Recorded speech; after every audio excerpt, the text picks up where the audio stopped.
Qala Allah Ta'ala, berfirman Allah Subhanahu wa taala, wa qala Musa inni uztu bi rabbi wa rabbikum min kulli mutakabbirin la yu'minu biyaumil hisab. Ada firman Allah. Wa qala Musa, dan berkata Nabi Musa, inni uztu, sesungguhnya aku berlindung, bi rabbi wa rabbikum, kepada Tuhanku dan Tuhan kalian, min kulli mutakabbirin, dari setiap orang-orang yang bersikap sombong, la yu'minu biyaumil hisab, yang tidak beriman kepada hari hisab, hari akhirat. Ini dulu Nabi Musa menghadapi raja yang paling sombong, namanya Fir'aun. Saking sombongnya Fir'aun itu dalam sejarah ternyata orangnya nggak pernah sakit, dari muda sampai tua sehat aja, gagah aja, udah berkuasa, ya kan, kedudukannya sebagai raja terhormat, dilayanin, badannya nggak pernah sakit, jadi nggak pernah merasakan lemah. Saking merasa berkuasanya, dia bukan hanya kepengen jadi pemimpin, bukan hanya kepengen pemimpin seumur hidup gitu. Nah, ada orang yang menjadi raja pengennya seumur hidup, zaman dulu banyak begitu kan. Bukan hanya itu, tapi dia kepengen rakyatnya itu nyembah dia.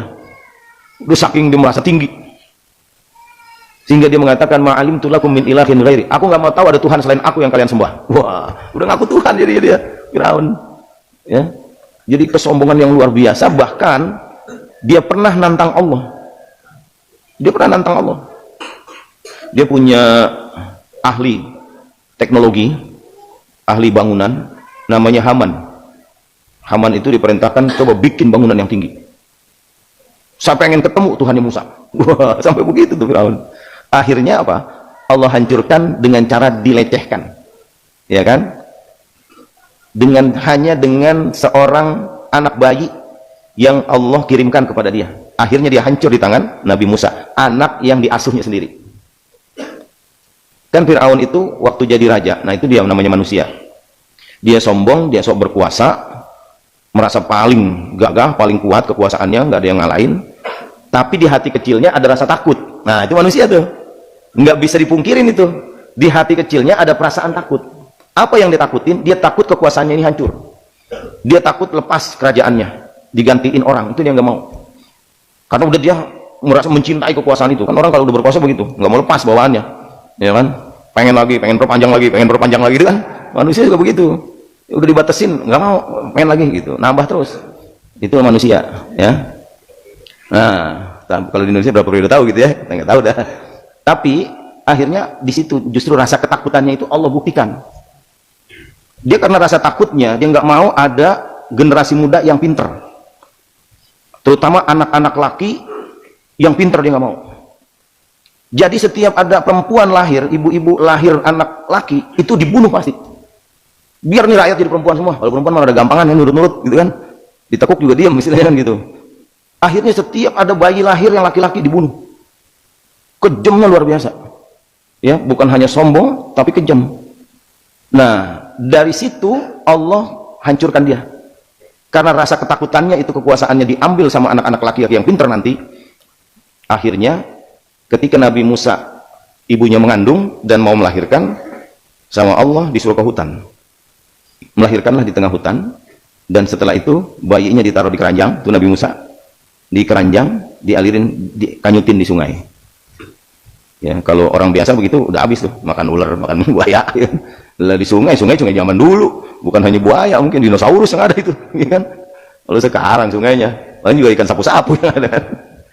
Dianyutin. Jadi caranya Allah, proses menghancurkan kekuasaan Firaun begitu. Istilahnya dikirimin bayi nih. Ini bayi lewat sungai, pas lagi ngalir, lagi nganyut, istrinya Firaun, karena mungkin dekat kerajaannya itu, istrinya Firaun itu lagi jalan-jalan di pinggir sungai, ngelihat ada bayi, bawa pulang. Seakan-akan Allah mau mengatakan begini, nih lu bunuh kalau sanggup, gua bawain ke rumah lu. Yang dari mana-mana diuber sama pasukan Firaun. Begitu ada kedengeran di ujung berung juga anak bayi lahir laki-laki, bunuh. Ini Allah bawain ke rumahnya. Sepertinya Allah ingin menunjukkan betapa lemahnya dia nggak sanggup. Betul, dia nggak sanggup membunuh Nabi Musa, nggak sanggup. Kenapa? Karena istrinya sayang.